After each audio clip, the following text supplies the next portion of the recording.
আজিৰ আমাৰ পাঠদানৰ বিষয়বস্তু হৈছে নিৰপেক্ষ ৰেখা আৰু বাজেট ৰেখাৰ সহায়ত উপভোক্তাৰ ভাৰসাম্য বিশ্লেষণ। ভিডিঅ'টোৰ আৰম্ভণিতে মই তোমালোকক এটা ৰিকুৱেষ্ট কৰিছোঁ যে এনেধৰণৰ ভিডিঅ' আৰু আগলৈও পাই থাকিবৰ কাৰণে তোমালোকে প্লিজ মোৰ এই ভিডিঅ' চেনেলটো ছাবস্ক্ৰাইব কৰি দিবা।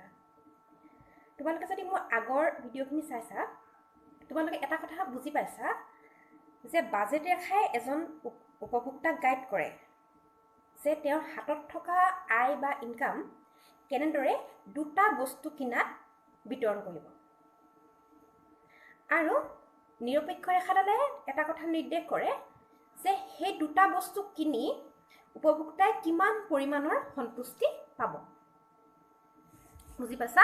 তোমালোকে মোৰ এই ভিডিঅ'টো বুজি পাবলৈ হ'লে মোৰ আগৰ থকা ভিডিঅ'সমূহ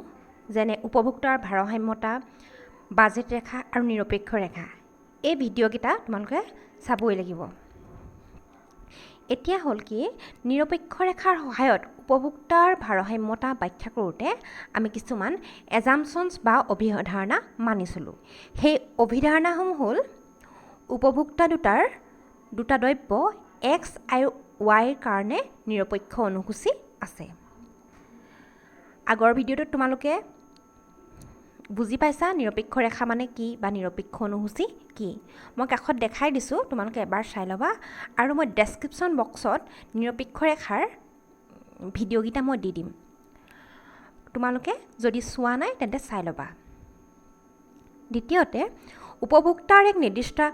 আয় আছে আৰু তেওঁ নিৰ্দিষ্ট দ্ৰব্য দুটা কিনোতে সেয়াই ব্যৱহাৰ কৰে। 3 নম্বৰ অভিধাৰণা হ'ল যে উপভোক্তা দুটাৰ বজাৰ দৰ নিৰ্দিষ্ট। 4 নম্বৰ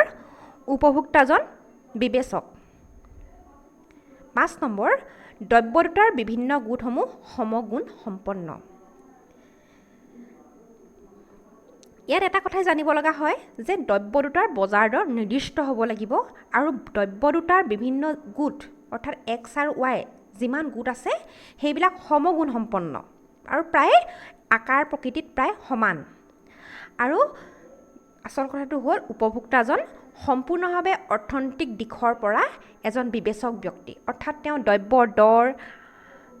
কিমান জানে, ক'ত বস্তুটো পায় সেইটো জানে আৰু তেওঁ সদায় তেওঁৰ সন্তুষ্টি সৰ্বাধিক কৰিবলৈ যত্ন কৰিব। এতিয়া নিৰপেক্ষ ৰেখাৰ সহায়ত উপভোক্তাৰ ভাৰসাম্য বিশ্লেষণ কৰোঁতে দুটা চৰ্ত পৰিপূৰণ কৰিব লাগিব। সেই চৰ্ত দুটা হ'ল ভাৰসাম্য বিন্দুত বাজেট ৰেখা নিৰপেক্ষ ৰেখাৰ স্পৰ্শ হয় আৰু 2 নম্বৰ কথাটো হ'ল নিৰপেক্ষ ৰেখা আৰু বাজেট ৰেখাৰ ঢাল সমান। তোমালোকে বিশেষকৈ নিৰপেক্ষ ৰেখা, বাজেট ৰেখা আৰু উপভোক্তাৰ ভাৰসাম্যতা এই তিনিটা ভিডিঅ' যদি তোমালোকে চাইছা তোমালোকে এটা কথা গম পাবা যে নিৰপেক্ষ ৰেখাৰ ঢালডালে কি বুজায় যে দুটা দ্ৰব্যৰ প্ৰান্তিক উপযোগিতাৰ যিটো অনুপাত সেইটো বুজাৰ। অৰ্থাৎ এইটো যিটো আমি কওঁ MUX MUY এইটো হ'ল নিৰপেক্ষ ৰেখাৰ নিৰপেক্ষ ৰেখাডালৰ ঢালৰ যিটো অনুপাত, মানে ই দেখাই আছে যে দ্ৰব্য দুটা অৰ্থাৎ এক্স আৰু ৱাই দ্ৰব্যৰ প্ৰান্তিক উপযোগিতাৰ যিটো অনুপাত সেইটো দেখাই আছে হ'ল। আৰু বাজেট ৰেখাৰ ঢালে কি নিৰ্দেশ কৰে যে দ্ৰব্য দুটা এক্স আৰু ৱাই দ্ৰব্য দুটাৰ দামৰ অনুপাত নিৰ্দেশ কৰে আৰু সেইটো হৈছে PX আৰু PY। PX আৰু PY দেখাই থাকে বাজেট ৰেখাডালৰ ঢাল।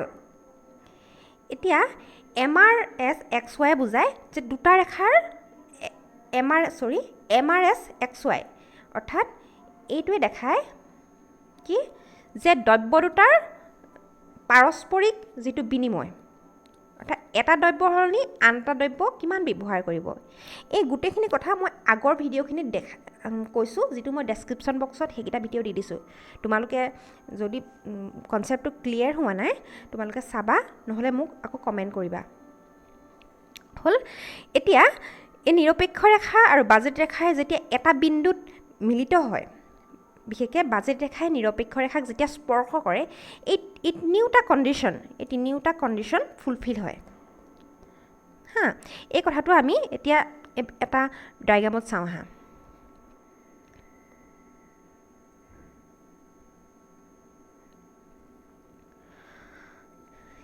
এই ডায়াগ্ৰামটোত এল অৰ্থাৎ এডাল হ'ল বাজেট ৰেখা আৰু IC1 IC2 IC3 IC4 এই পাঁচডাল ৰেখা হ'ল নিৰপেক্ষ ৰেখা এতিয়া তোমালোকে চোৱা যে বাজেট ৰেখাই IC3 ৰেখাডালৰ অৰ্থাৎ এল বাজেট ৰেখাডালে IC3 এই 3 নম্বৰডাল নিৰপেক্ষ ৰেখাত ক'ত কাটিছে কিউ বিন্দুত স্পৰ্শ কৰিছে গতিকে এইটোৱে হ'ব ভাৰসাম্যতাৰ বিন্দু এতিয়া তোমালোকে এটা কথা চোৱা এই বাজেট ৰেখা এলে অন্য গিডাল নিৰপেক্ষ ৰেখাটো কমে RS TH এই বিন্দুকেইটাতো কাটিছে কিন্তু এইকেইটা বিন্দুত কেতিয়াও এহেঁতি ভাৰসাম্যতা নাপায় কিয়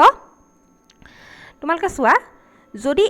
S বিন্দুটোতকৈ যদি তুমি ধৰি লোৱা S বিন্দুটোত কি হ'ব বাজেট ৰেখাডালে কি হৈছে IC2 নিৰপেক্ষ ৰেখা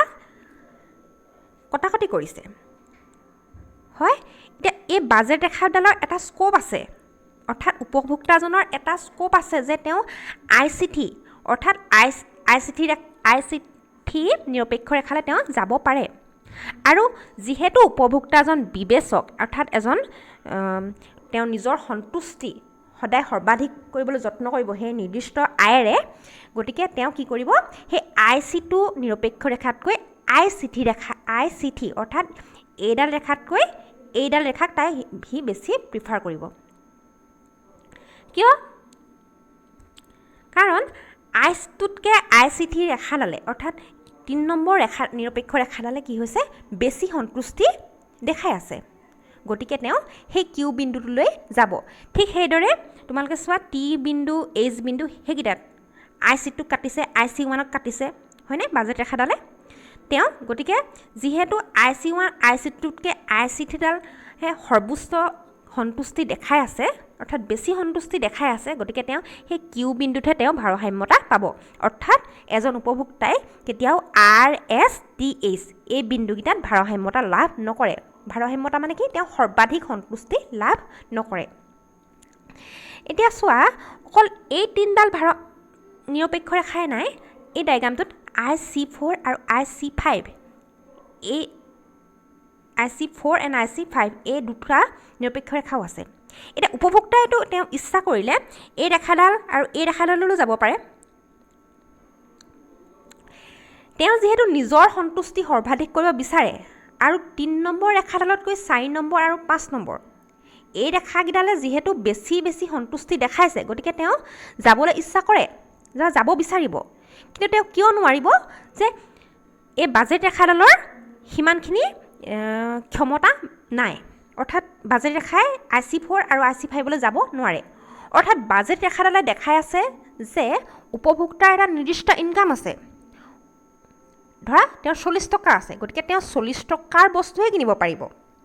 40 টকাতকৈ ওপৰৰ বস্তু 40 টকাতকৈ যদি তেওঁ আৰু এই কিউ বিন্দুটোৱে দেখাইছে যে 40 টকীয়া বস্তুহে তেওঁক ল'ব পাৰিব IC4 আৰু IC5 সেই লেভেলত তেওঁ সন্তুষ্টি পাবলৈ হ'লে তেওঁৰ ইনকাম 40ৰ পৰা 60-80 তেনেকুৱা হ'ব লাগিব বুজি পাইছা সেইকাৰণে এজন উপভোক্তাই 4 নম্বৰ আৰু 5 নম্বৰ ৰেখাকেইডালৈ যাবলৈ ইচ্ছা কৰিলেও তেওঁক যাব নোৱাৰে কাৰণ তেওঁ বাজেট প্ৰতিবন্ধকতা আছে বুজি পাইছা সিমানেই যদি মোৰ ভিডিঅ'বোৰ চাই ভাল লাগিছে তেন্তে প্লিজ ভিডিঅ'টো লাইক কৰি দিব আৰু যদি বেয়াও লাগিছে তেতিয়া মোৰ ভুলবিলাক আঙুলিয়াই দিব আৰু এনে ধৰণৰ ভিডিঅ' সদায় পাই থাকিবৰ বাবে প্লিজ মোৰ চেনেলটো ছাবস্ক্ৰাইব কৰি দিব থেংক ইউ